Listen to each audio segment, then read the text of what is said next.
10일 목요일 윈TV 미주 핫뉴스입니다. 10명의 상원의원으로 구성된 초당파 그룹 내에서 협상 중인 공화당 상원의원은 인프라 패키지의 규모와 비용 지불 방법에 대해 잠정적인 합의에 도달했다고 밝혔습니다. 새로운 합의는 세금 인상 없는 인프라 투자 비용 9천억 달러를 구성할 것이며 이로 인해 민주 상원의 합의가 어려울 수 있는 것으로 알려졌습니다. 공화당의 밋 럼니 의원은 법안 비용 규모에 대해 민주와 공화당 상원 각 5명으로 구성된 초당파 의원의 합의는 법안 최종 합의의 중간 단계 역할을 한다고 언급했습니다. 초당파 합의를 거친 제안은 재무위원회를 거쳐 백악관과 양당 상원의원 그룹으로 전달돼 결론을 도출할 것으로 전해졌습니다. 앞서 바이든 대통령이 제안한 애초 2조 2,500억 달러 규모의 대규모 인프라 법안을 공화당이 반발해 1조 7천억 달러까지 규모를 줄였습니다. 공화당은 이보다 더 낮은 9,280억 달러를 제안해 양측의 입장차를 줄이지 못하고 있는 상황입니다. 미국 경제에서 인플레이션 압력이 계속 높아지면서 5월 소비자 물가는 거의 13년 만에 가장 빠른 속도로 상승했다고 노동부는 10일 밝혔습니다. 식품과 에너지, 식료품, 주택 비용 및 소비자 제품에 대한 물가 지수는 전년 대비 5% 상승했습니다. 이 수치는 다우존스 경제학자들이 예상한 4.7%를 뛰어넘었으며 2008년 경제위기 시에 상승한 5.3% 이후 가장 크다고 알렸습니다. 특히 중고차와 트럭의 가격이 이달 7.3%, 지난 12개월 동안 29.7% 상승하며 전체 물가 상승세를 이어갔습니다.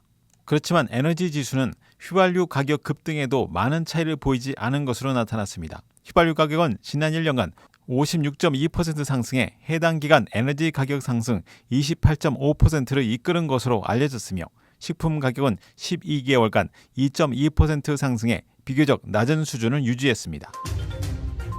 뉴요커들은 오는 독립기념일에 프랑스로부터 두 번째 자유의 여신상을 받을 것으로 알려졌습니다. 여동생이라는 별명을 가진 새로운 동상은 리버티 섬의 원래 자유여신상의 10분의 1 크기이며 무게는 약 1,000파운드, 높이는 10피트 정도인 것으로 알려졌습니다. 과거 미국 이민의 관문이었던 앨리스 섬에 설치될 예정입니다. 이 동상을 보유 중이었던 파리 중심부의 국립예술 및 공예박물관장은 이 동상은 전 세계의 자유와 빛을 상징하며 프랑스와 미국과의 우정을 보존하고 수호해야 한다고 언급했습니다. 원래 자유의 여신상은 151피트 높이 225톤으로 남북전쟁을 겪고 새로 통일된 미국에 대한 선물로 1886년 뉴욕의 리버티 섬에 도착했습니다. 미 식품의약국 FDA는 지난 7일 아두카누마브로 알려진 알츠하이머 병 치료제인 아두헬름을 승인했습니다. 2003년 이후 승인받은 첫 알츠하이머 치료제로 알려졌습니다. 그렇지만 제약 전문가들과 연구자들은 아두헬름이 치료 효과에 대한 정보가 너무 빈약하며 고통스러운 뇌부종 위험이 크다고 지적합니다. 실제로 2019년 실행한 3상 임상시험에서 유효성에 대한 결과를 얻지 못했다고 밝혔습니다. 그러나 같은 해 후반 아두헬름 제작사인 바이오젠은 통계적 유의미한 이점이 있다며 고용량으로 재시험을 실시했고 약간의 개선을 보였습니다. 그렇지만 이번에 승인된 고용량을 투여받은 사람들 중 40%가 뇌부종을 경험한 것으로 알려졌습니다. FDA 승인 자료를 검토한 전문가들은 치료 효과의 불분명성으로 인해 추가 연구가 필요하다고 결론지었습니다. 런던 유니버시티 칼리지 정신과 교수는 이 아두카누마비 치매 환자와 그 가족에게 부정적인 영향을 끼칠 뿐만 아니라 향후 10년간 의미 있는 치매 치료제의 연구를 방해할 수 있는 중대한 오류라고 생각한다고 언급했습니다. 1년치 아두헬름 투여 비용 5만 6천 달러는 미국에서만 연간 50억에서 60억 달러의 매출을 제약사 바이오젠에게 가져다 줄 것으로 추정하고 있습니다. 워싱턴주 주류 및 대마초 위원회 관계자는 이번 주 허가를 받은 대마초 소매업체에게 매장 내 예방접종 클리닉에서 예방접종을 받은 성인 소비자에게 대마초 1개피씩 제공하는 것을 허가했다고 알렸습니다. 이 프로모션은 21세 이상의 성인에게 제공되며 7월 12일 종료됩니다. 미 전역의 많은 주들이 코로나 백신 예방접종 목표 달성을 위해 야구 경기 티켓에서부터 현금 추첨에 이르기까지 다양한 인센티브를 제공하고 있습니다. 워싱턴주는 주민의 48.7%가 완전한 예방접종을 받았습니다. 일리노이주는 이번 주 11일 금요일을 시작으로 주정부의 코로나 전염병 제한으로부터의 재개방 계획 5단계에 진입합니다. 프리츠커 주지사는 5단계 설정은 완전한 재개방으로 설정돼 있지만 완전한 제한 해제는 아니며 마스크 착용과 거리 두기의 일부가 남을 것이라고 알렸습니다. 5단계 개방 규정에 의해 모든 인원 제한과 행사 제한 규정은 사라집니다. 하지만 예방접종을 받지 않은 사람들은 대중교통 이용 시 마스크를 착용해야 하며 기업들과 공공시설 내에서 사회적 거리를 유지해야 합니다.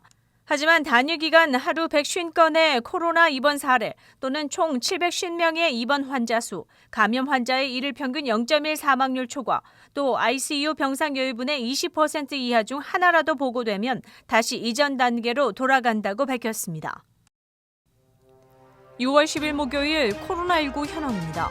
미 전 지역 누적 확진 3,426만 4,727명, 신규 확진 14,201명, 누적 사망 61만 3,052명, 신규 사망자 수는 452명이며 지금까지 완치된 사람은 2,825만 4,091명입니다.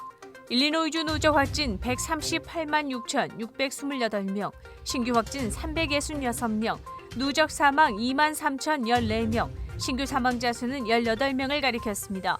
다음은 어제 기준 각 주의 신규 확진자와 신규 사망자 수입니다.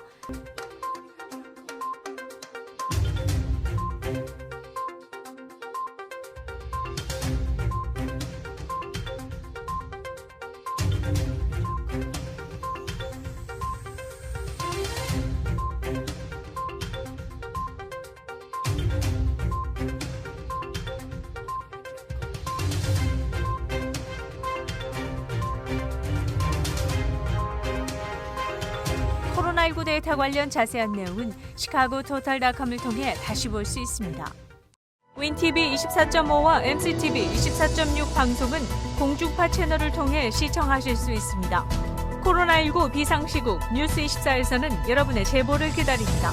제보 전화는 224-283-8200번입니다.